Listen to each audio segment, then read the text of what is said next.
Jadi kita tahu bahwa ajaran Buddha itu kan tidak percaya takdir ya, bahwa hidup itu sebetulnya bisa berubah ya. Segala sesuatu itu muncul karena punya kondisi, karena ada sebabnya. Jadi tidak ada sesuatu yang memang sudah fix gitu ya. Nah, fix dalam arti misalnya kalau hukum alam gitu ya, ya hukum hukum sebab akibat sendiri fix. Dalam arti apa? Ya kalau ada sebabnya, maka dan akan ada akibat. Nah ini sesuatu yang fix, ya, sesuatu yang sudah pasti. Gitu. Tapi maksudnya ya, kalau dari bahwa kita nggak bisa ngapa-ngapain lagi, ya, bahwa kalau kita sudah lahir ya udah otomatis kita itu kayak produk yang sudah ditetapkan akan mati kapan gitu ya. Nah itu kita nggak begitu, kita nggak mempercayai itu ya. Karena pemahaman kita apa? Segala sesuatu itu ada sebabnya.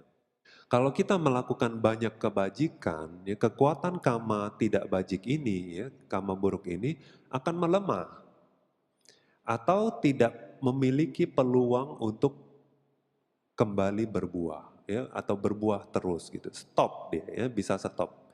Nah, jadi Buddha juga bilang ya, misalnya air ya. Air kita isi garam. Kalau airnya cuma satu gelas, kita masukin 1 sendok garam, maka air akan asin.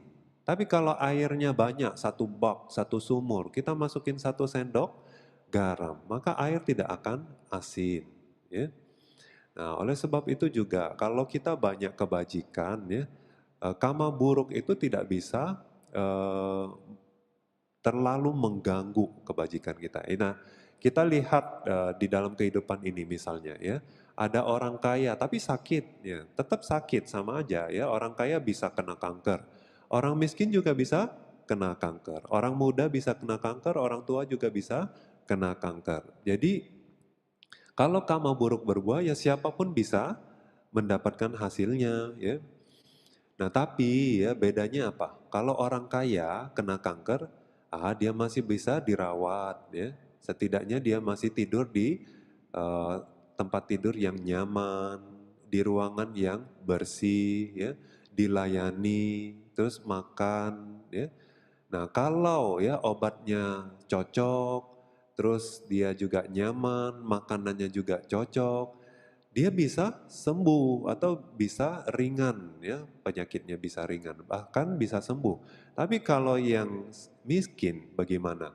Sudah miskin sakit pula ya, jadinya nggak ada uang untuk bayar rumah sakit, jadi tidurnya di rumah. Nah, rumahnya juga mungkin nanti atap bocor ya, gelap, terus makanan yang didapatkan udah bagus kalau dapat makan gitu ya. Nah, yang seperti itu nantinya bukannya kondisinya makin baik ya, makin parah malah bisa terjadi. Jadi lebih cepat ya menderitanya.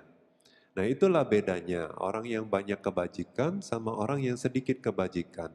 Jadi waktu karma buruk berbuah dia akan jauh lebih menderita. Ya sebetulnya karmanya sama ya, dua-duanya kena kanker. Cuma yang satu punya banyak kebajikan jadi masih bisa hidup nyaman.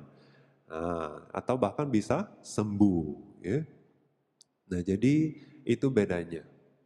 Eh, jadi kalau kita punya banyak kebajikan ya, nah, yang penting kita terus bikin kebajikan. Apapun yang akan terjadi itu adalah yang terbaik untuk kita. Ya, jadi kalau kita banyak melakukan kebajikan, apapun yang terjadi ya itu memang sesuatu yang terbaik untuk kita. Kenapa? Karena karma itu pasti adil.